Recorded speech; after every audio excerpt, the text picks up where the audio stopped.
Donc là, je suis passée sur du Jacques Saucé avec Ne prononcez jamais leur nom au livre de poche. Et je suis soulagée parce que j'ai adoré ma lecture. Je l'ai terminée ce matin et je l'ai complètement adorée. J'ai adoré retrouver Daniel, j'ai adoré retrouver Lisa. J'ai détesté Jacques Saucé parce qu'il leur fait vivre un truc de fou, un truc de fou. Et je me suis dit, mais Jacques, qu'est-ce que tu me fais là? J'ai dit, mais voilà, on se retient et puis on continue. Et puis les chapitres sont quand même courts, c'est une écriture hyper addictive et agréable. Mais voilà, j'ai attendu un petit peu pour le lire et voilà, c'est tellement bien. Alors ici, on démarre avec un chapitre qui va faire penser à un acte terroriste, puisque un jeune homme va monter dans un train, il va poser un sac sous un siège et on va suivre une maman avec son fils qui remonte à Paris et il y a une accroche qui se fait avec ce type-là et il lui dit qu'il a oublié sa carte bancaire dans le distributeur de la gare, qu'il revient, il faut qu'elle lui garde sa place et il revient de suite. Et la maman, tout en extase devant cet homme si beau, accepte. Et puis, au moment où le train va partir, elle le dit au contrôleur que non, qu'il faut attendre parce qu'il y a un passager qui est descendu et qui doit revenir.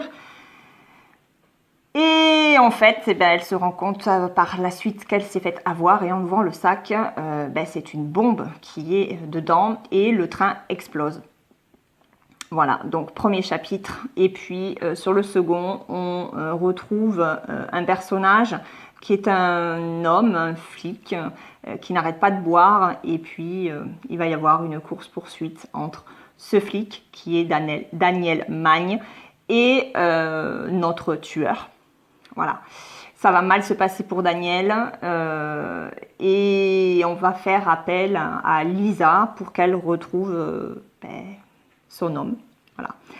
Donc on va être ici dans une enquête qui va se dérouler au Pays Basque et j'ai adoré être dans ce contexte de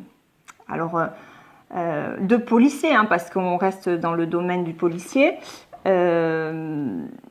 Mais avec une partie qui est hyper intéressante puisqu'on va parler de l'ETA que je connaissais uniquement de nom, parce que j'ai pas, comme je pense quantité de français, j'ai pas cherché à en savoir plus sur pourquoi l'ETA, pourquoi est-ce qu'ils agissaient comme ça, pourquoi est-ce qu'ils ont continué après la chute de Franco.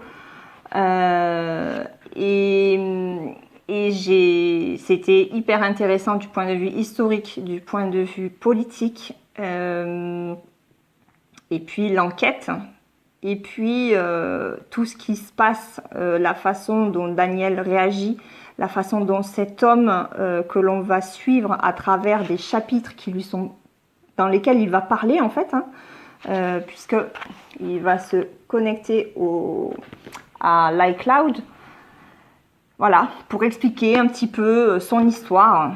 Donc on va le suivre lui, on va suivre Daniel, on va suivre Lisa et l'équipe de Henday, je sais pas comment on dit, Henday. Et puis voilà, on suit tout ce petit monde et on mange le livre parce que la plume est fluide et que ça peut pas en être autrement. Parce qu'ils sont dans des situations tellement difficiles. Et puis, voilà, on se dit, non, mais ça peut pas se terminer comme ça, ni pour l'un, ni pour l'autre, ni pour l'équipe, ni voilà. Et puis, arrive une chose où là, j'ai dit, non, mais qu'est-ce que tu me fais? Voilà, qu'est-ce que tu me fais? Pourquoi tu fais ça? Je te déteste, je te maudis. Voilà, et puis une fin qui donne très envie forcément de lire le prochain Jacques Saucé avec 7-13 qui est sorti au Toucan cette année. J'espère vraiment pouvoir me l'acheter. Alors si je peux pas cette année, j'attendrai la sortie poche, c'est pas grave. Mais ouais, je suis sur les dents et voilà, c'est... Ça a été une lecture qui m'a prouvé en fait que je n'étais pas dans une panne comme je pensais après avoir lu. Non, c'était simplement les livres qui n'étaient pas les bons et je me suis vraiment régalée à manger ce roman de Jacques Saussé qui est paru cette année, donc au livre de poche. Non, c'est cette année ou en fin d'année dernière. Bon, je sais plus. Enfin bref, c'est le dernier qui est sorti en format poche. Et voilà. Donc, si vous n'avez toujours pas lu Jacques Saussé, ben, que faites-vous? Voilà, il est très très bon. Donc, voilà, excellent auteur, excellent personnage, très bonne intrigue, très très bonne recherche qui font que ce roman, il est explosif, quoi. Sans vouloir faire de vilains jeux de mots, hein, mais oui, c'est un roman explosif. Voilà.